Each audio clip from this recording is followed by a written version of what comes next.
The 2023 Goodwood Festival of Speed just ended, and if you don't know what that is, the Festival of Speed is a giant automotive event that lasts 4 days straight. It's a celebration of every corner of car culture. Everything from cars that participated in Le Mans back in the 20s to brand new concept cars representing the future. It's an annual event, so whenever Goodwood comes around, a lot of major companies bring their very best. Hey, I'm Austin, and I like cars, but this week the cars I like are my favorites from the Goodwood Festival of Speed.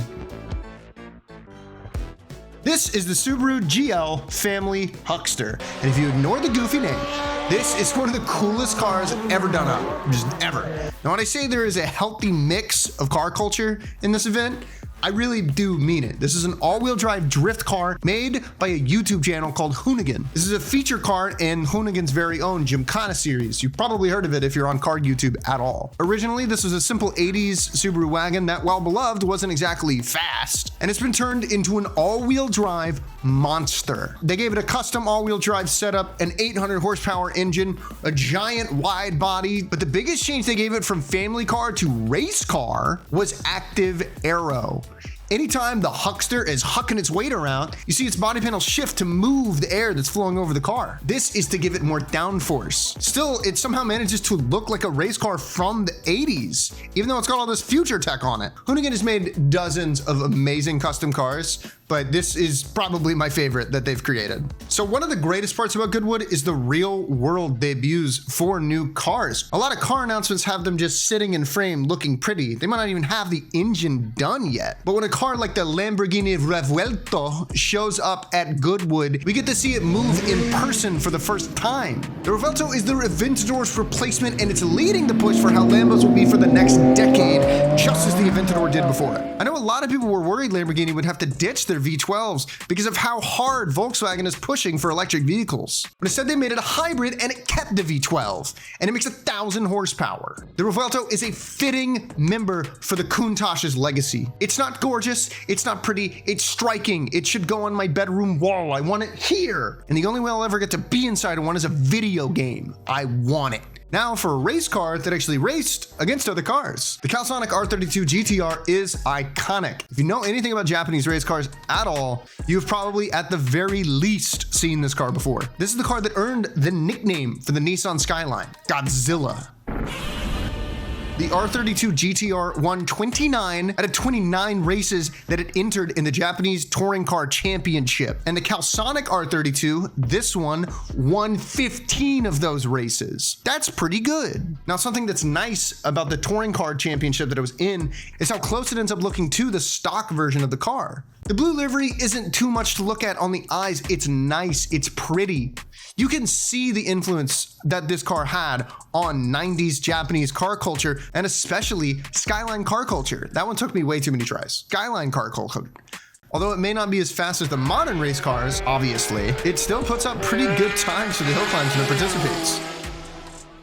The Bentley Speed 6 is another car being debuted at Goodwood this year. Now, it may look like a car from 1929, and you'd be right, but it is still brand new. This is a special continuation series of the Speed 6, a legendary race car made by Bentley to participate in Le Mans, which it won. It would honestly be completely unfair to make a list about Goodwood cars without including some famous 20s Le Mans racer, as this is one of the only events where you can see not one, but multiple racing each other. Unfortunately, it rained most of the weekend, so the Speed 6 didn't really get to go on track, at least not that I could see. But it was still at the event, and there was coverage around it, so it counts. Now, I'm really sorry to have to say this to you guys, but if you got your $2 million that you're going to put down to buy this car, because clearly, who wouldn't? All 12 that are being made have already been sold. Sorry. The Renault R5 Turbo 3E E-Tech is an electric recreation of the classic Renault 5 Turbo. The original Renault 5 Turbo is my favorite French car of all time. It was so good that it was in Dragon Ball. It was a turbocharged mid-engine hatchback, and it has a look to it that you just can't do today. Unless you make the exact same thing again, but this time it looks like it should be in Cyberpunk 2077. This is the only real concept car on the list, as it probably won't ever come out as a production car, but that doesn't stop it from being an interesting showcase on my favorite kind of retro-futuristic design. The Porsche 911 is one of the most recognizable sports cars in the world, so it makes sense that the race car would be just as recognizable. The 911 RSR edition participates in current endurance racing. The one being shown here is the 2019 edition. I have had the pleasure and privilege of seeing this car in person before, and while it may look like a regular Porsche, the sound it makes is out of this world.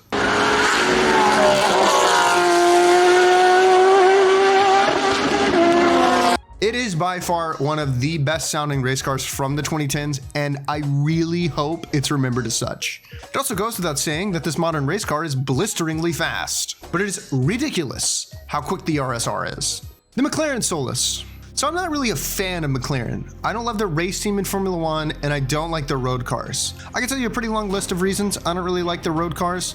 The Solus, however, is the total opposite. It's a continuation of making insane track cars, and it's something I personally can get completely behind. The car itself looks like it belongs in the hypercar class at Le Mans. It's a concept car turned into reality in an effort to push the boundaries of speed on track. Most companies right now releasing cars in the $1 million range only are pushing for top speed, so it's awesome to see a company with racing heritage like McLaren still care about creating perfection in corners. They didn't even bother making it road legal because that would just slow it down. This track-only Solus GT flew up the hill climb and went up it faster than any other car over the weekend. Full stop. While the hill climb may be simple, that's still really impressive.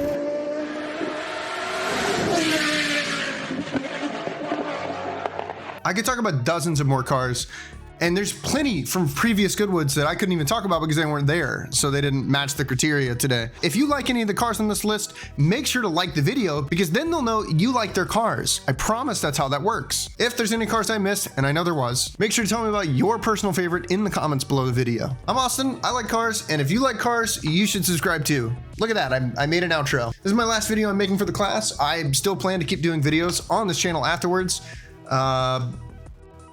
Yeah, that's all I got. Bye. Just come back. I'll make more videos about cars. Tell me what car to make a video on and I'll do it. Bye-bye. Have a good night.